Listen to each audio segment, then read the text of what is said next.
Peggle had many hours of fun with this, despite the fact it's nearly entirely a luck-based game. There's enough skill to make it fun, and what we're seeing on the screen is multiplication. Every time you destroy some pegs, it's being multiplied by a number to give you a total. So very simple concept, but let's dive in and see multiplication in math.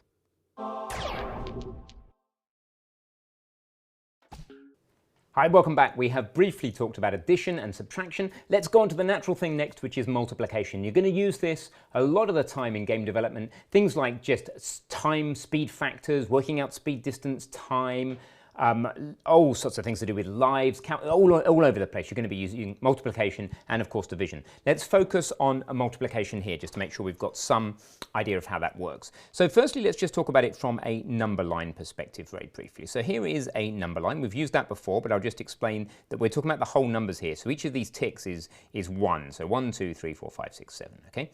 And if we were to take the question of something like, what is 2 times 3? Then there's a few different ways we can look at this, but for simplicity, I'm just going to say it's a jump of 3 twice. So 1, 2, 3 here, 1, 2, 3 here, and of course we get to the answer everybody would expect, which would be 6. Okay, so that's 2 times 3. Very simple. Now let's talk about what happens if we have negative numbers. So, or let's just start to talk about that. Then I'm going to introduce you to a powerful way of thinking about this, which is going to really set you up for the future. So here we have another number line. This is 0 in this case, again, as 0 we had up here. But now we're going backwards along the number line. So I'm just going to label 1 or 2 of those. That would be -1, 2, 3, 4, and that would be -5, for example. Now, if we were to ask a very similar question, but we were to say, what is maybe 2 times -3, what does that equal? Well, we know that it's -6 if we know anything about maths, but let's just see on the number line what we're doing there. We are taking 2 hops of -3. So there's 1, and the second takes you there to -6. Or I could draw that under the axes as not to disturb my writing. There you go. Boom. Okay, so 2 times 3 equals -6. Now, that will start to beg the question as to what would happen if we started to do 2 negatives, or if we started to talk about -2 times 3, for example. We'd know we get the same answer if you've done any maths before, but let's look at a much more interesting way of looking at this. So number line, one thing. We'll be visiting the number line, by the way, lots of times in the course.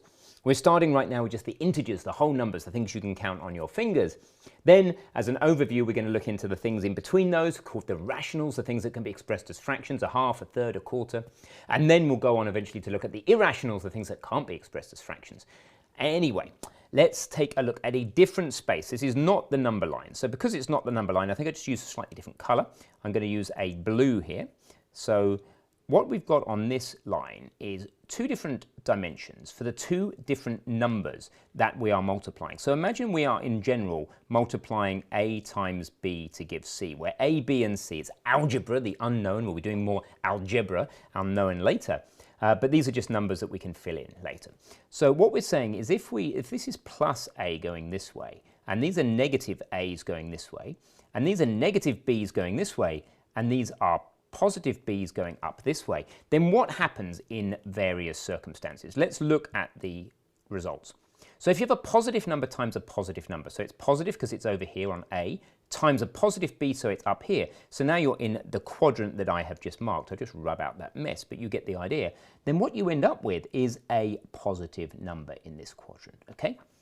What happens then if you have a positive A times a negative B? So for instance, 3 times -2, or as in the example on the previous page, 2 times -3. What happens there? Well, it's positive A, so it's down here somewhere, and it's negative B. What you actually end up with is a negative answer.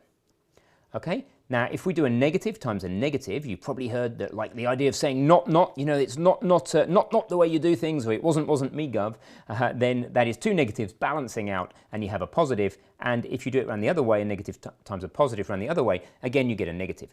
So you've got this quadrant here where it goes from clockwise round. It goes positive, negative, positive, negative. Okay, worth remembering that because we're going to be using that type of quadrant, not exactly the same thing, but that type of quadrant loads of times in the future. So given that, it allows you to predict things like the idea that -2 times 3 would also equal -6. we know that it's going to be 6 and we know it's going to be minus because it is minus 2, so the a is negative in here, and then the 3 is positive here, so you've got a minus sign, okay? That's what we're doing there. And if we were to do minus 2 times minus 3, you would get plus 6. Okay, so let's look at this in terms of rectangles. Rectangles can be really useful when thinking about multiplying numbers because they set us up to understand prime numbers properly, which are going to be underlying things like encryption on your computer, all sorts of stuff like that. So let's remove these quadrant labels just for a moment because I want you to be remembering them as we go. And just quickly pop through some of these examples. So I'm going to start with our top example, this guy here, 2 times 3 equals 6. So one way to depict that, the a is 2. You multiply by 3, which means coming up here, and you get 6 cubes, if you like, if you want to talk about this in terms of stacking actual blocks of things like you may have done as a kid. So 2 times 3 rather, is 6, and it is in the positive quadrant. Remember the quadrants, positive over here, negative, positive, negative, okay? Cool, so that's the first example. Now, next one down, so we can tick that off. Let's give ourselves a big tick. There you go. Next one down, 2 times minus 3. So if a is 2 and b is minus 3, then we end up something like this. We end up down here, and we have got ourselves, again, 6 things, but they're in the negative quadrant, you see there. Therefore, you've got minus 6. Okay, minus 2 times 3, I think you get the idea now. Minus 2 would be here, but if it's times 3, 3 high, and you end up with something like that. So that is, again, minus 6, and minus 2 times minus 3, you're in this bottom left quadrant. Okay, all pretty simple stuff, but starting to look at things in terms of rectangles can be super handy because it helps you to start thinking about the sign of the number, about what happens when you multiply positives and negatives and how they balance out. And also, we're going to see it sets us up to understand prime numbers very nicely. Now, looking back at the computer just for a moment, got a couple of things for you. One of those things is a challenge. I want you to ask your first question. So visit one of the linked resources against this video, like the Wikipedia article. Ask your first question or just introduce yourself in the conversation below this video. And I'd like to know things like where you are, what's your experience with mathematics, etc. That'll really help you to help other students. So please go ahead and do that, get yourself engaged, and I look forward to seeing you in the next video.